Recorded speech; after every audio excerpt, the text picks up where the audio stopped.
मरकटपुर। अरे सारे जौने गांव का नाम है मरकटपुर, तो अब तो तू पक्का कटेबे, बच के ना आइबे। के काटी हो, हम ओके ना लेके भाग जाब। माई बाबू भी मनते न हम लेके भागा, उसे ब्याह करो। तब तो सरऊ तो ड्रम में भी जाइबा, ऊपर से सीमेंट भी तोहरे में ठोकाई हुई बा। हमार वाली ऐसा ना हो। हाँ हाँ ठीक कहत हुए, उहो ऐसा ना रहे, रोज देखत हुए ने न्यूजवा, वैसे ही जाइबा सरऊ। हमके बहकावा मत। जा कहूँ पेपर में छपैबा।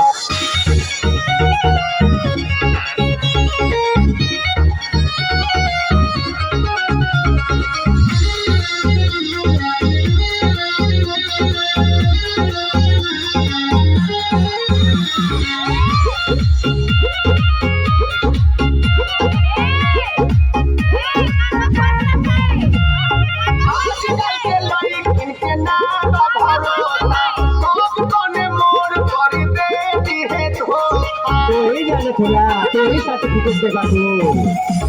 आजकल के लड़की के नाम भरोसा, सब कोने मोर पर देती है धोखा।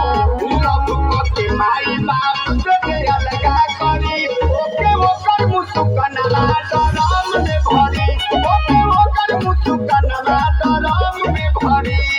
हमार वाली अलग है। अरे तोहार वाली एलियन होगा।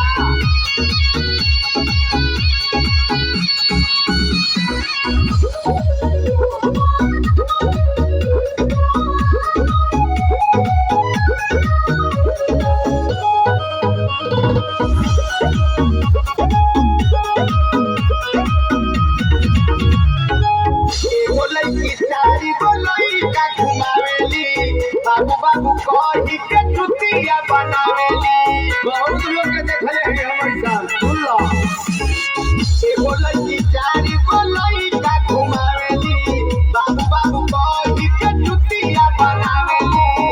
मेहरी के पीछे से भी से लड़ी, ओके ओकर मुस्कान पोती पोती करी, ओके ओकर मुस्कान डराम में भरी। हमारे माले के बारे में कुछ कहा ना, केस फौजदारी हो जाएगी। ये चौधरी मत बना, नीक बात अपन अपने लगे रखा है।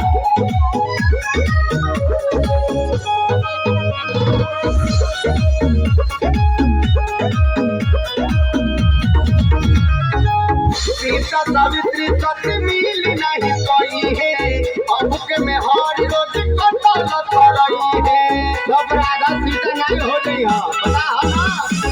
सीता सावित्री सत्य मिल नहीं कोई है, अब के में हर रोज कतल करई है। राहुल गांधी हंस शिवा कहे जे करी, ओके ओकर मुस्कानवा डराम में भरी, ओके ओकर मुस्कानवा पोती पोती करी।